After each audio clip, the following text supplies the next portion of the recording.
اثر فوراً ہوتا تھا۔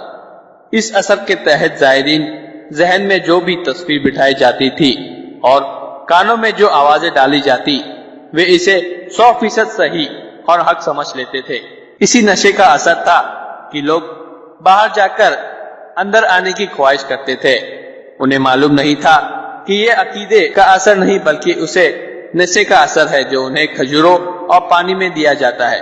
کھجوروں کے انبار اور پانی کے مشکزے پر بھی قبضہ کر لیا گیا تھا۔ اندر پکڑ دھکڑ اور تلاشی کا سلسلہ جاری تھا۔ باہر 200 سپاہیوں نے کھنڈر کا محاصرہ کر رکھا تھا۔ ہر طرف مشالوں کی روشنی تھی۔ فوج کا بڑا حصہ اور 2 سرحدی دستے سوڈان کی سرحد کے ساتھ ساتھ گم پھر رہے تھے۔ رات گزر گئی، سوڈان کی طرف سے کوئی حملہ نہ ہوا۔ کھنڈرات میں بھی کوئی مزاحمت نہیں ہوئی۔ صبح کے اجالے نے اس علاقے کو روشن کیا تو وہاں ہراساں دیہاتیوں کا ہجوم تھا۔ کچھ لوگ ادھر ادھر سو گئے تھے۔ گھڑ سواروں نے گھیراؤ ڈال رکھا تھا۔ کچھ دیر بعد تمام لوگوں کو ایک جگہ جمع کر کے بیٹھا دیا گیا۔ ان کی تعداد 3 اور 4 ہزار کے درمیان تھی۔ ایک طرف سے ایک جلوس آیا جسے فوجی ہاتھ کر لا رہے تھے۔ اس جلوس میں بھیڑوں اور چڑیوں کے چہرے والے انسان تھے۔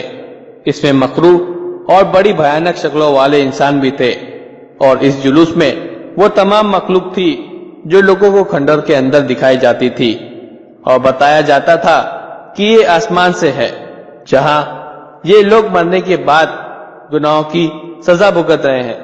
ان کا سب سے بڑا گناہ یہ بتایا جاتا تھا کہ یہ جنگ و جدل کے عادی تھے، یعنی یہ فوج تھے۔ اس جلوس سے الگ 10-12 لڑکیوں کو بھی لوگوں کے سامنے لایا گیا ہے۔ یہ بہت ہی خوبصورت لڑکیاں تھیں۔ ان کے ساتھ خبرو مرد تھے۔ ان دونوں کو لوگوں کے ہجوم کے سامنے ایک اونچی جگہ پر کھڑا کر دیا گیا اور انہیں کہا گیا کہ لوگوں کو اپنے چہرے دکھاؤ۔ سب نے بھیڑیوں اور چڑیلوں کے مصنوعی چہرے اتار دیے۔ ان کے اندر سے اچھے بھلے انسانی چہرے نکل آئے۔ جو آدمی مکروہ اور بھیانک چہرے والے تھے وہ بھی مصنوعی چہرے تھے۔ یہ چہرے بھی اتار دیے گئے۔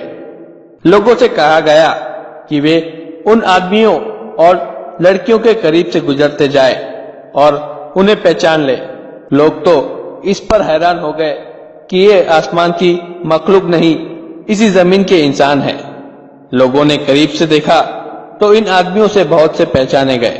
وہ اسی علاقے کے باشندے تھے۔ لڑکیاں بھی پہچان لی گئی۔ ان میں زیادہ تر اسی علاقے کے رہنے والی تھی۔ 3-4 یہودی تھی جنہیں صلیبی اسی مقصد کے لیے لائے تھے۔ لوگ انہیں دیکھ چکے تو ان مجرموں کو سامنے لایا گیا جنہوں نے یہ طلسماتی اہتمام کر رکھا تھا۔ ان میں 6 صلیبی تھے جو مصر کے اس علاقے کی زبان بولتے اور سمجھتے تھے۔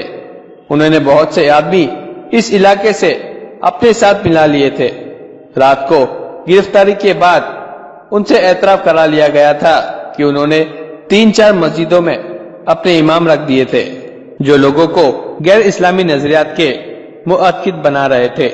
اس گروہ کا مقصد یہ تھا کہ لوگوں کو قائل کر لیا جائے کہ فوج میں بھرتی نہ ہو کیونکہ یہ بہت بڑا گناہ ہے۔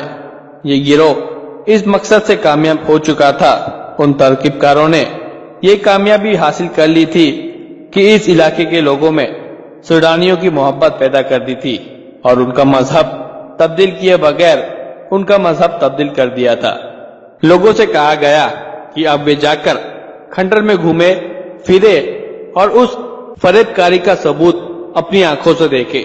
وہ اندر چلے گئے جہاں جگہ جگہ فوجی کھڑے تھے اور لوگوں کو دکھا رہے تھے کہ لوگوں کو کیسے کیسے طریقوں سے دھوکہ دیا جاتا رہا۔ بہت دیر بعد جب لوگ اندر سے گھوم پھر کر آئے تو تقی الدین نے ان سے خطاب کیا اور انہیں بتایا کہ کھجور اور پانی میں انہیں نشہ دیا جاتا رہا۔ اندر جو جنت اور جہنم تھا وہ اسی نشے کے زیر اثر نظر آتا تھا۔ میں ان مجرموں سے کہتا ہوں کہ اندر چل کر مجھے آسمان کی مخلوق چلتی پھرتی دکھائیں کہ حضرت موسیٰ کہاں ہے اور مرا ہوا خلیفہ العزیز کہاں ہے۔ یہ سب فریب تھا۔ یہ وہ نشہ ہے جو حشیشین کا پیر استاد حسن بن صبا لوگوں کو پلا کر جنت دکھایا کرتا تھا۔ وہ تو ایک وقت میں چند ایک آدمیوں کو نشہ پلایا کرتا تھا، لیکن یہاں اسلام کے دشمنوں نے اتنے وسیع علاقے کی پوری آبادی پر نشہ طاری کر دیا۔ تقی الدین نے لوگوں کو اصلیت دکھا کر انہیں بتایا کہ ابتدا میں ایک درویش کی کہانی سنائی گئی تھی جو مسافروں کو اونٹ اور اشرفیاں دیا کرتا ہے۔ یہ محض بے بنیاد کہانیاں تھی جو سراپا جھوٹ ہے۔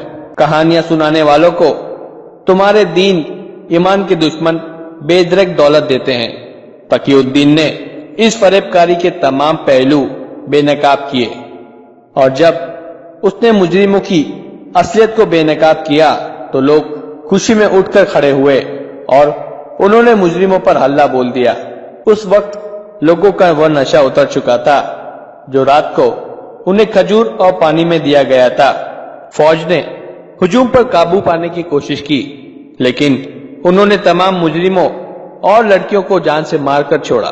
تقی الدین نے فوج کو اس علاقے میں پھیلا دیا اور فوج کی نگرانی میں وہاں ایک تقریب کاروں کے ایجنٹوں کو گرفتار کیا، اور دوسرے یہ کہ مسجدوں میں قاہرہ کے عالم متعین کر دیے جنہوں نے لوگوں کی مذہبی اور عسکری تعلیم شروع کر دی۔ فرعونوں کے کھنڈروں کو لوگوں کے ہاتھوں مسمار کر دیا گیا۔ تقی الدین نے قاہرہ جا کر پہلا کام یہ کیا کہ ذرہ اور شاہجہاں کی خواہش کے مطابق انہیں شادی کی اجازت دے دی، اور دوسرے کام یہ کیے کہ اس نے فوج کی مرکزی کمان کو یہ حکم دیا کہ سوڈان پر حملے کی تیاری کی جائے۔ اس نے کھنڈروں کے مہم میں دیکھ لیا تھا کہ پڑوسی سوڈانیوں نے اتنی وسیع علاقے کو اپنے اثر میں لے لیا تھا، اور یہ اثر شدید جوابی کارروائی کے بغیر ختم نہیں ہوگا۔ اس پر یہ انکشاف بھی ہو چکا تھا کہ سوڈانی صلیبیوں کی اعلی کار بنے ہوئے ہیں اور باقاعدہ حملے کی تیاری بھی کر رہے ہیں، لہذا ضروری سمجھا گیا کہ سوڈان پر حملہ کیا جائے۔ اس سے اگر سوڈان کا کچھ حصہ قبضے میں آئے یا نہ آئے